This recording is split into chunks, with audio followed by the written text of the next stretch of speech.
I understand that you listen to your stakeholders, and I think the people who are interested can read the results of this materiality analysis that you mentioned. You mentioned some of the topics there. And in what you just said, it's really a starting point in the CR journey. And so what people want to know is really to understand what did you put into place to push further the story. So it's a nice exercise that has been done now. You have the issues that interest your stakeholders. What are the next steps? What will you do concretely to be sure that corporate responsibility is really embedded in the day-to-day practice of your people? I mean, I think there's a couple of things to take into account when you look at that. So, firstly, at a general level, I think there's a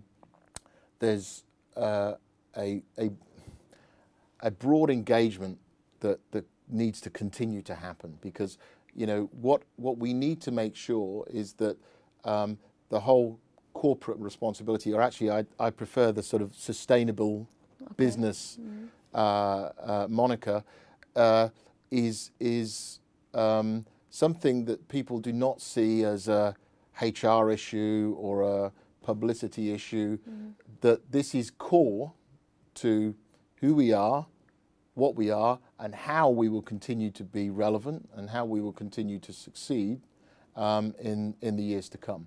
And that really the business norms have evolved. We need to evolve with those, and if we don't do that, then our future success is going to be challenged.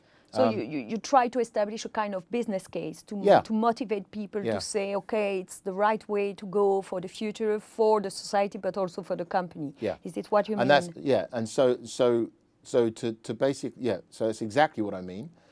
You then take that down and you sort of say, right, in which case CR needs to really be embedded in all the aspects of our business. Right? Yeah. Needs to be embedded in our people strategy, in our market strategy, in how we're transforming the firm, obviously in our risk, compliance, etc. Okay, so concretely, is it possible that tomorrow PwC Luxembourg refuse one client based on its values, based on its CR positioning? Refuse to serve a client, or refuse to promote someone because he was not respecting? I wouldn't say tomorrow. I'd say we already. That's normal. The past. That's normal, okay. Right? So we have had, if I look at, the dilemma, if you like, around, acting ethically and acting commercially, the obvious example that we face at points in time, and we have a client acceptance committee.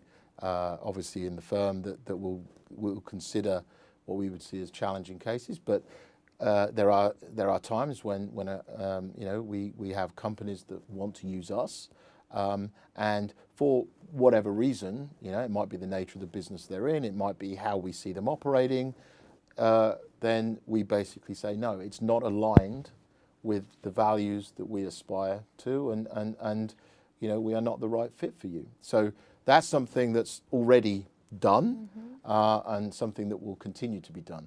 I think what I'm talking about really is how do we basically take our purpose and our values, and how do we properly embed those into how we are looking at our client engagement, what we're bringing to our clients in terms of the dialogue that we're having, the challenge we can give to them. So much more than just, as we were saying earlier, the technical aspect, much more the broader sort of dialogue around the challenges and the important issues that they have, because all of our clients have faced the same societal change that we face, and being part of helping them to understand those in their context, and being part of trying to help solve some of the challenges that they have in that aspect is key.